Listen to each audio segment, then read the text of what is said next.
In this video, we're going to show you to install the steering rack bellows boot on your Honda Ridgeline located on your steering rack.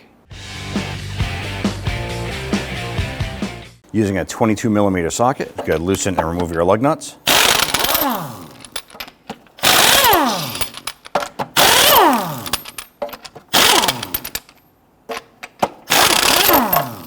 Once you have your lug nuts removed, go ahead and grab that wheel, remove it, and set it aside. Using our 19mm wrench, or you can use a pair of large pliers, you want to get and loosen the jam nut here, locking the outer tie rod end to the inner tie rod. Now sometimes you might have to use some heat on this here,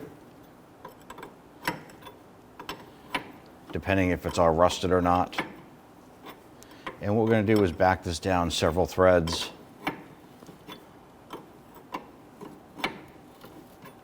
Using a 22mm socket, we're going to go ahead and loosen and remove the nut on the tie rod end.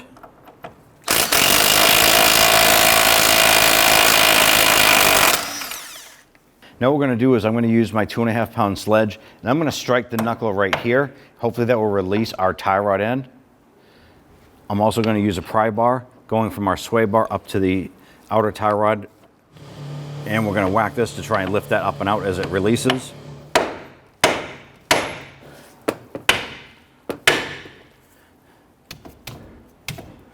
And go ahead and release that. Now I want to go ahead and unthread our outer tie rod from the inner tie rod. Ours is a little bit rusty and frozen, so we're going to use a 22mm wrench right on the square side right here, and a 17 on the inner tie rod here.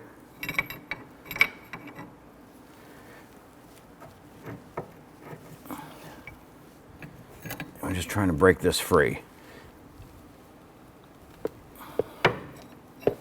Now in our case, we can't get ours to really budge. I'm going to go ahead and heat this up a little bit to go ahead and get this to spin off of the shaft. Now we went ahead and heated this up, and we're going to go ahead and rotate our outer tie rod counterclockwise. We want to count the rotations it takes to unthread it from the inner tie rod. That way there, when you install the component, you can go ahead and spin that on the same amount of times and give you a base setting for your alignment.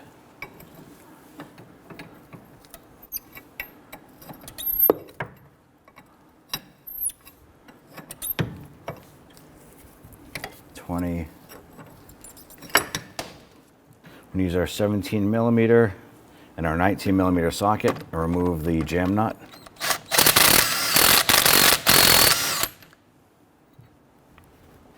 We have the bellows boot right here, and we have the clamp.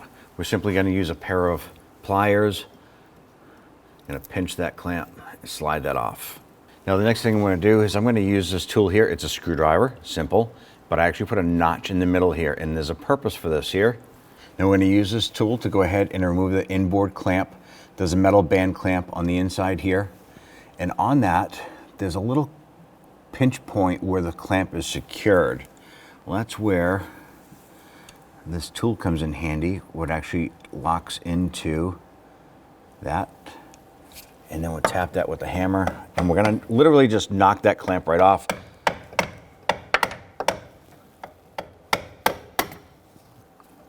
Now the clamp is a one-time use. Here it is. And there's that little piece there that we put the screwdriver into to knock that off. Go ahead and discard that. With the clamp off, we can now grab that boot. You want to grab it and twist it and pull it down off of the inner tie rod.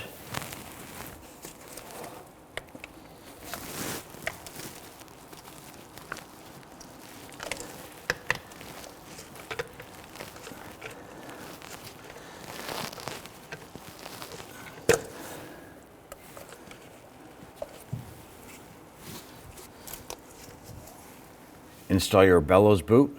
Want to make sure that this portion of the boot itself slips over the ridge on the steering rack housing itself.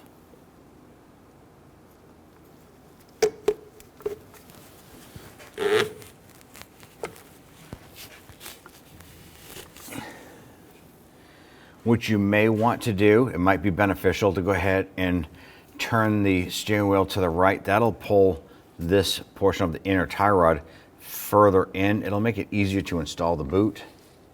Now I'm going to go on the passenger side, and I'm going to go ahead and rotate that wheel. That's going to pull the inner tie rod inward. And by rotating this wheel over here, it's going to pull that rack in. All right, now we can go ahead and pop that boot onto the rack.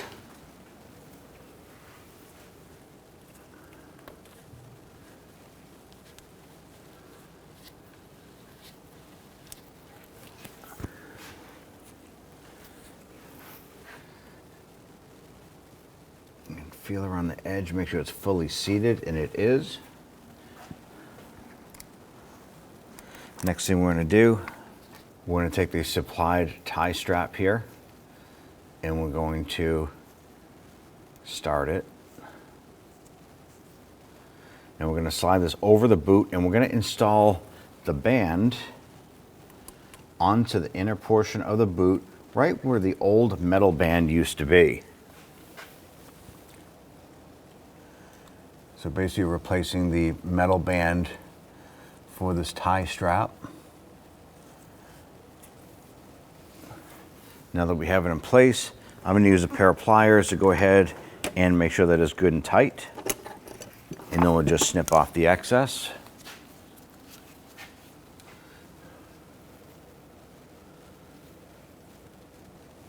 There we go. Use a pair of cutters. Snip off the excess. With that secured, I'm going to go back to the other side. I'm going to crank that wheel back so we can go ahead and extend that inner tie rod back out.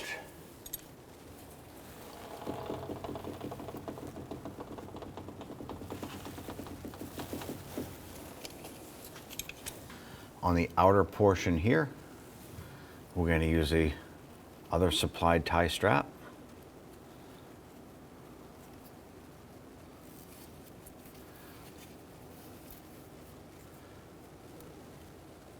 And we're going to repeat that process here.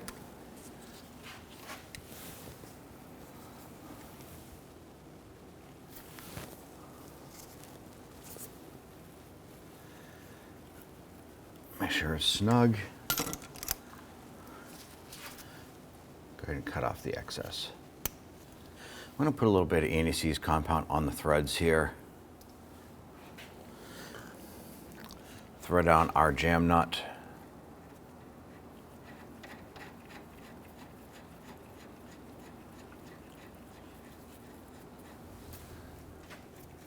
Now when we removed the tie rod, it took us roughly 20 full revolutions to remove that from the inner tie rod.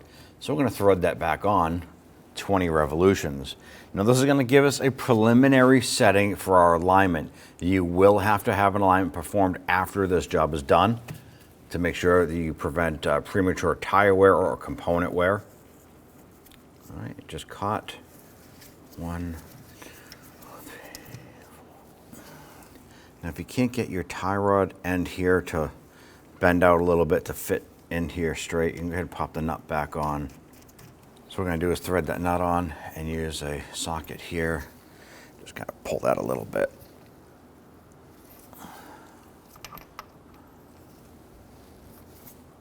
Let's go ahead and rotate that just a little bit so we can get that to line up better.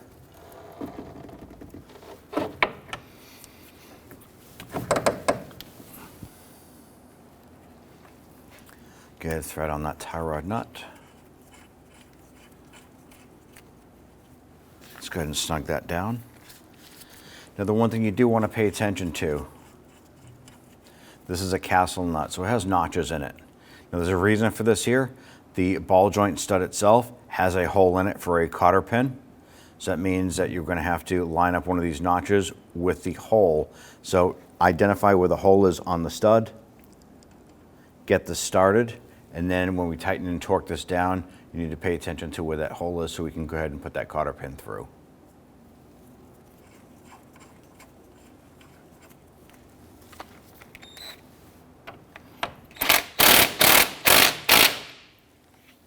I'm going to torque this down to 41 foot-pounds.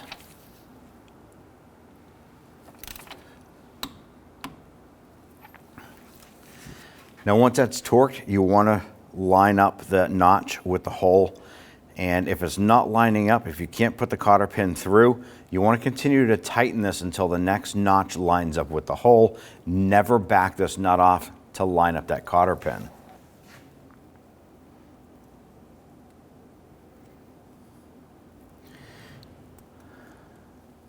And ours is just barely clearing, so we're going to tighten that just a tiny bit more.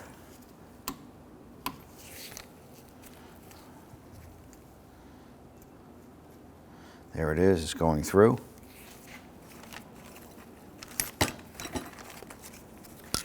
Use a pair of pliers.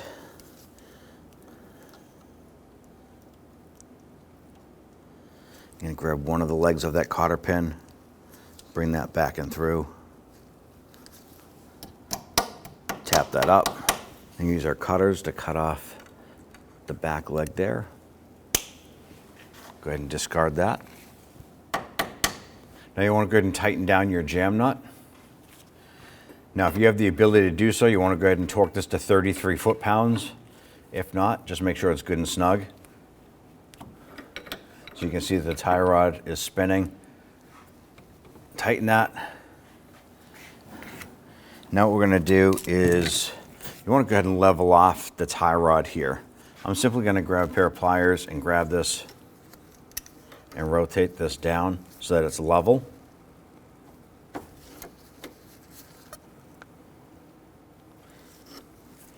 Now at this point here, we're all installed. We can now install our left front wheel. You want to repeat this process for the other side. Don't forget, get an alignment performed once this job is done. Go ahead and grab your wheel, line that up. We'll install our lug nuts.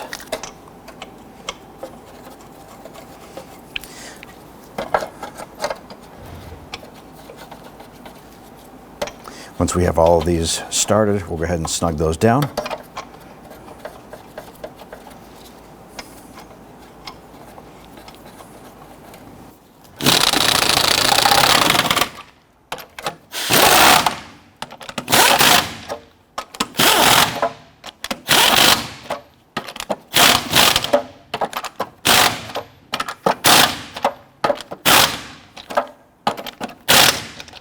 Let's now go ahead and torque down our lug nuts to 94 foot-pounds.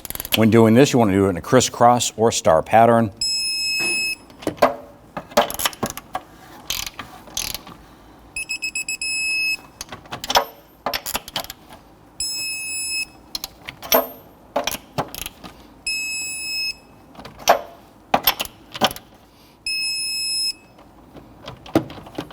You're all set. When only the best will do, demand TRQ. The only company that lets you view before you do. TRQ is committed to offering the highest quality aftermarket auto parts that are engineered for peace of mind. Thanks for using and viewing with TRQ.